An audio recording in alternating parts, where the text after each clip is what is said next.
Well, good morning. This is my third day and my last day in Cades Cove.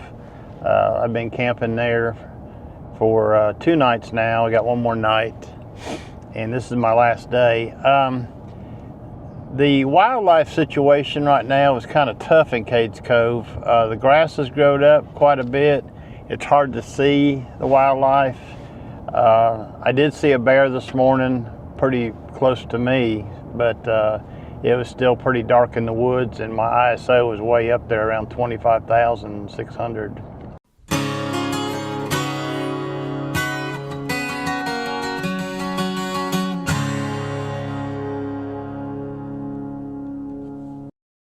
Anyways, I've decided to go a different direction today. Instead of staying in Cades Cove and looking for wildlife, I'm going to head over across the mountain towards Cherokee, North Carolina, and try to find me some birding to do today.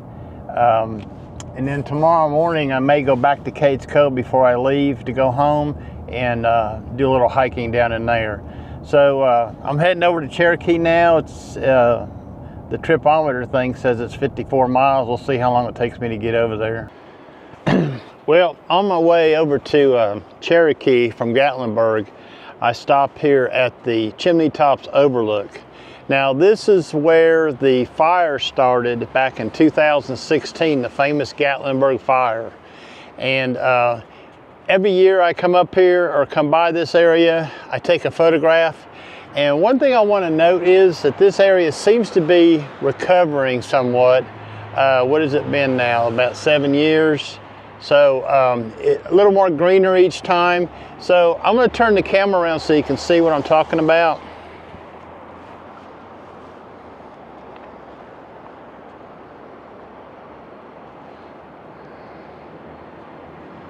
So that's the Chimney Tops right there, and as you can see this morning, there's quite a bit of fog hanging over the tops of them, which should make for a very interesting photograph. Now, I'm going to put my circular polarizer on. I'm using the 24-120 Z lens, and I'm going to go ahead and attach my polarizer to it. And what I'm really looking for is saturation of the scene. I'm shooting at f11 at ISO 64. I'm back out about 24 millimeters on this shot for about 2.5 seconds. Well, actually that was that was set up for bracketing. Let me turn the bracketing off. I just want to do single shots here. This was the first image of the day and the start to a great morning of photography. And this one here shows the chimney tops obscured by low-hanging cloud. The morning would go on to improve. Kind of neat with that fog hanging over there. The scene keeps changing. I'm going to go into about, well, I'm about 60 millimeters on this lens. So I'm going to wait because the fog has come down onto the chimney tops itself. So I'm going to wait here just a little bit and see how it changes. I want to show you in this series of 7 images how the light changes as you stand there. And realizing this, I thought to myself, if I just keep shooting, I could take this into Photoshop and blend these in to make the landscape have light everywhere I wanted it. So as you can see, the scene was dynamic, changing, and this sequence of shot was probably less than 1 minute apart altogether.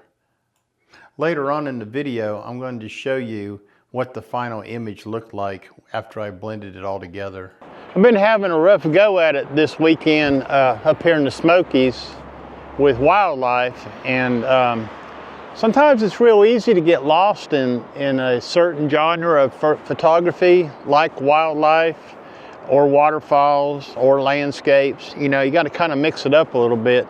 So I was really, the last couple times I've been over here, I've been really focusing on wildlife, but I realized that I was missing out on a lot of other opportunities.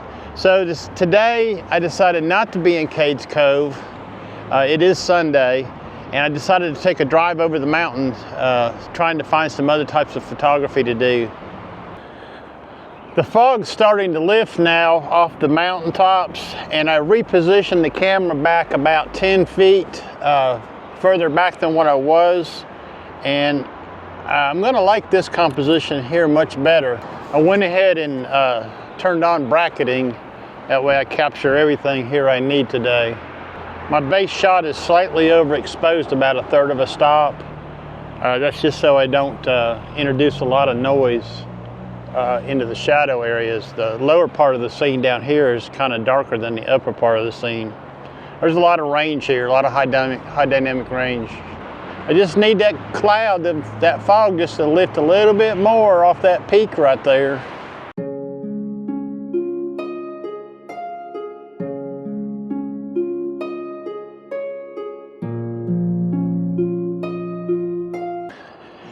Man, as you can see, the dynamics of the lighting is changing quickly on this scene. And I'm doing a bunch of bracketed shots right now.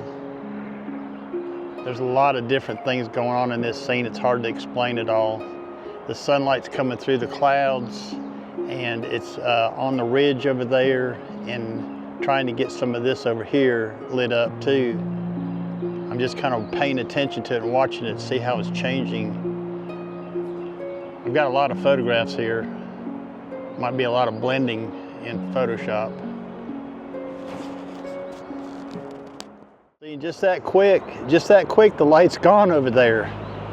So you really got to be on your toes when you're doing photography on a scene like this, so you can see what's going on quickly. Just waiting to see now what changes. I want you to notice in these next 5 scenes how the light changes. Look at the mountain base. See how the light is moving from left to right as the clouds reveal the light? This is what I'm talking about. You need to stay in one place and just watch the light in order to accomplish this technique that I like to call light painting.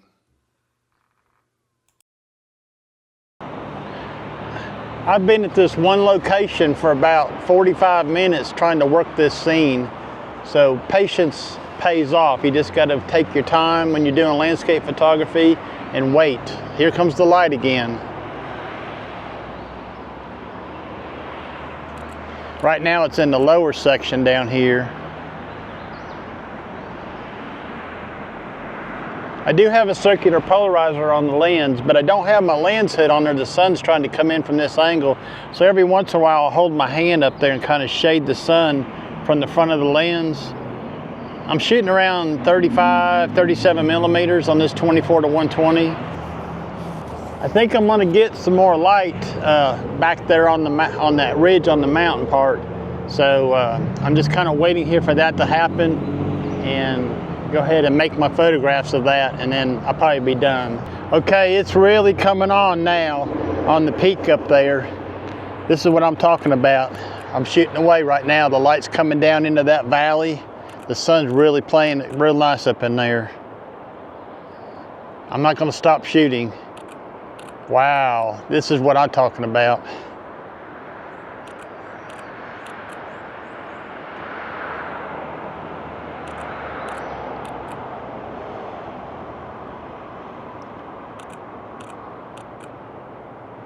And just like that, it fades. Well, I think I got what I want here, and I'm gonna pack up and keep on going. So this was about an hour. It took me about an hour to produce this. And if I got anything really good, I'm gonna show it to you in the video. And in this image, I was playing around with some of the camera settings in the Nikon Z8, and I changed the aspect ratio in the menu to square format. I was also playing with the 16:9 just to see what kind of images I could produce. And this is the final outcome of the entire shoot, the whole hour I was there.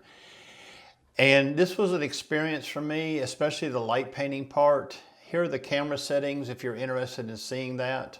So I hope you enjoyed this video and got some use out of it. If you did, go ahead and give me a like, would you please? And subscribe to the channel if you want to see more. My name is Ron Durant.